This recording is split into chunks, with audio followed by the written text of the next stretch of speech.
So today I wanted to show you the last configuration I had on the RAM kits that I have here. G.SKILL 5600 cl30 1.25 volts with Expo XMP mod, 2 by 16 gigabytes Hynix kit, and motherboard is B650M-P from MSI.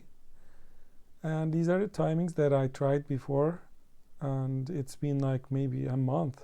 I kept changing and trying to find the most stable and most useful configuration for the computer, together with Ryzen 7600 non-X model. And also I overclocked the CPU as well, and not plus 200 but 150 on the megahertz, extra 150 megahertz I gave it, 5.3 gigahertz maximum, plus 105 watts package power, and it gave me like 15k on Cinebench 23. So I said, okay, that's enough, it's good, and the temperatures are not going over 80-85 maximum when all the cores are working at maximum speed 5.3 gigahertz, all cores, and then I can see maybe 80 degrees, something like that. And the room temperature is 20-21 here. 2 front case fans, 1 at the back exhaust fan, and the CPU cooler is Arctic. I think it was A35. It's looking beefy, nice and quiet as well. I'm really happy with it. So it does it work, and the voltages and the timings here at the end of my journey I kept under 59 nanoseconds, I mean under 60 nanoseconds, with the speed 6000 cl28 3535 and TWR48 and TRFC 95. And together with the option on BIOS, MSI BIOS, there's a high efficiency mode. I guess I choose tightest RAM timings on there, so it gave me like maybe 15 nanoseconds lower than the normal 5600 Expo configuration. So I took screenshots here. Let me show you all of them. So this is the one that I tried with 6400 mega transfer speed with cl30. It worked, but the voltage is not the amount that I wanted to have on my BIOS on the computer. It was 1.45 together with CPU VDDQ. Voltage was too high in my opinion, and then I said there's no need to use that speed, because I want to use the fast RAM timings and speed for only for gaming. So there won't be any difference actually. Maybe 2%, 3%, let's say 4% change between that Expo and the 6400 speed and cl30 or 28, because I have RX 6700 XT here. Also I overclocked it as well, but yeah, at the end I mean, I wanted to keep the voltages and the temperatures really low. I mean, not gonna try crazy speeds and crazy lower cl26, or even I tried cl26, but together with 5600. So here, yeah, this is the 4800 cl40. It was 80 nanoseconds, and let's see, this is Expo original and cl28 5600. I tried with the 35, 60 and 125. And this was I don't remember exactly, but 42 here on memory latency should be 5600, I think. Again, and 20 no, cl30 probably. And as you can see here, it's 26 cl26 together with 5600 will give us 61 nanoseconds, and L3 cache will be 10 nanoseconds, 10 and a half. These are stable, by the way, and the voltages are 1.37 on DRAM. I took note actually, let's see here. But cl26 here, yeah. So DRAM is 1.37. CPU VDDIO will work with 1.3 as well, I guess, but it was 1.33 when I tried it, and then socket voltage was 1.25. Also, this might work under 25 as well, I guess, but yeah, it was stable and it was good, not bad. Voltages are really not too high. For daily use, you could use it forever, I think. And other timings, let's see, 5600 to cl28 here, also 62 nanoseconds. I mean, not too bad, still good. And this is the latest, I think. I mean, I'm using these timings and speeds at the moment. So 6000 mega transfer speed, cl28, 35, 35, 60, and as you can see here, TWR 48 and TRFC 95. Sorry, TRC. Let's change this. TRC. TRC is 500. So, and also a little bit more, a little bit lower on the secondary timing here. Also giving you 61 nanoseconds. Let's say 60 because I just ran this benchmark for once. It just gave me these numbers here. And also this was working. So these are the all, I guess, that I made it work on the RAM kit. And it's the fastest until now with 59 nanoseconds under below 60 nanoseconds, and I said, okay, that's more than I wanted to have. And VDDQ is 1.35 at the moment, CPU VDDIO 1.3, DRAM 1.4. I mean, these are the not lowest that I tried. I just made it work and I kept it like this, and I thought this is going to be okay. 1.28 is still even under the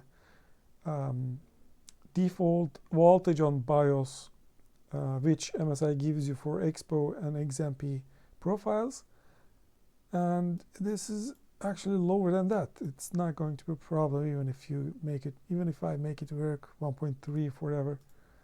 So I said, okay, this is the latest configuration I will have. So the latency here, it shows 9.3. It's the same with 5600 cl26 as well. And also I made it work with like one step higher, one step lower on latency, one step higher on the speed and one step lower on the latency. Because, you know, it was 5600 cl30, so I pulled it down to 28 and push it upwards 5800 megatransfer speed. This is also a nice configuration, actually. Really nice, really comfortable with voltages and speeds and temperatures. cl26 also like that, but this is like more configurable, I think. This, I mean, cl28 was working on 1.37 volts, so cl28 5800 is was 1.33 volts on DRAM, and CPU socket and VDDIO is going to be lower than 1.3 easily on this RAM kit. It's nice kit. I never been overclocking this much, but I believe if I try to make it work with 1.45, I can go for 6200 cl28. I'm sure about that, and it's not going to stress any part of the computer, I guess. I didn't try, but also FCLK, I didn't touch that at all. So FCLK is 2000 at the moment. If I pull it upwards to 2100,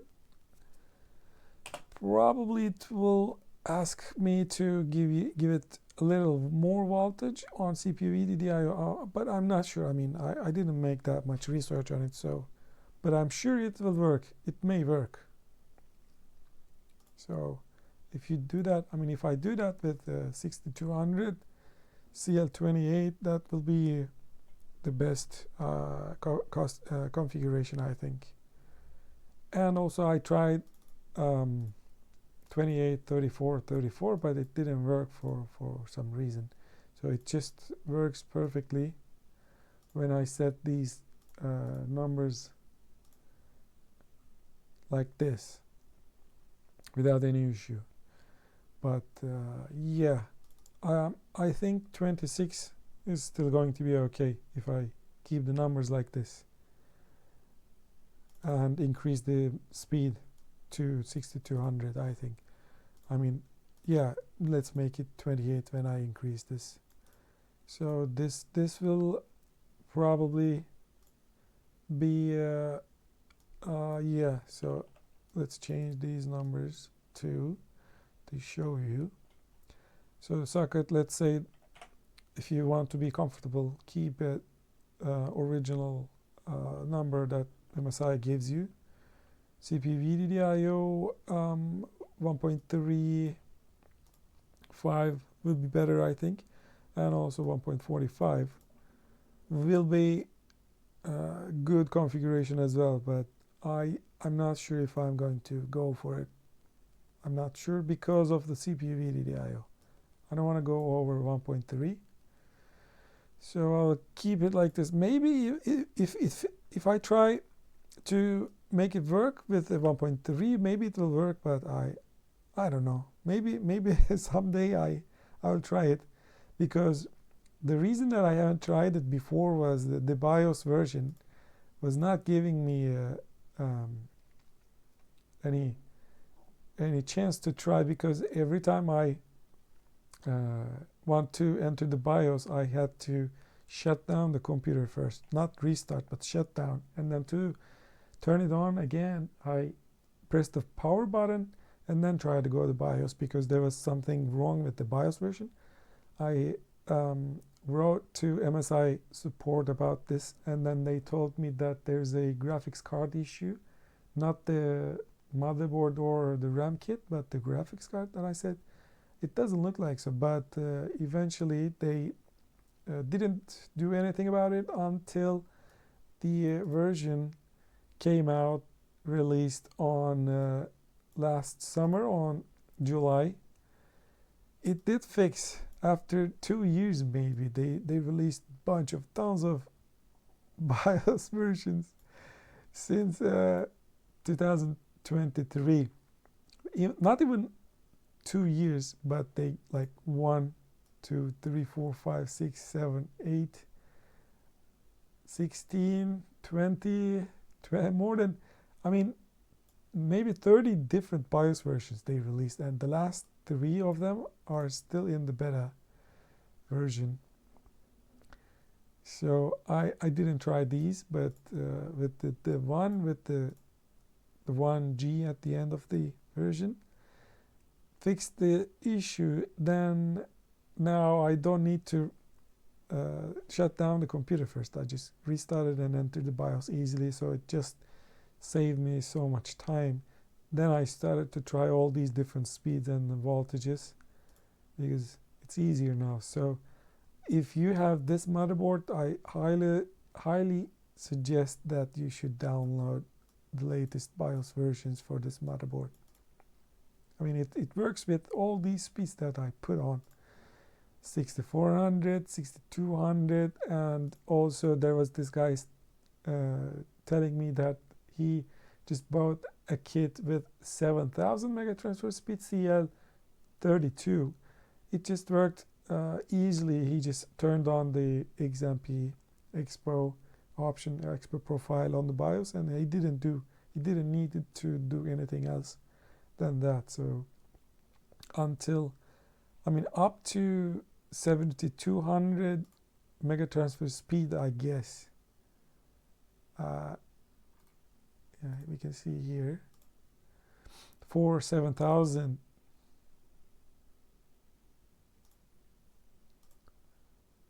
CPUs.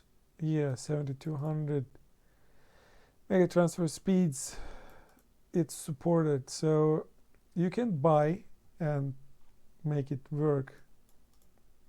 I guess there was the Viper model, which was 7000 cl32, and it was cheap as well. I'm not sure if it's still cheap because of the RAM prices. At the moment it's like double or triple because of the AI. So it's working. And yeah, this is all. That's all I wanted to tell you. So the speed here on CPU-Z, as you can see. So these are the original timings: CL30, 36, 36, 89, and 125. SK Hynix. And yeah, I mean, now it's below 60 nanoseconds, and it's working really nice. It's like this kit was really cheap one when I bought it, and to make it work like this, in my opinion, I mean, this is the first time I overclocked this DDR5 RAM kit, and also together with the sub timings, I watched some videos on YouTube and I learned a lot about overclocking RAMs, and it's actually fun, sometimes annoying, but it's fun. At the end of your stuff, your hustle, you get these timings and speeds. It's nice, fun.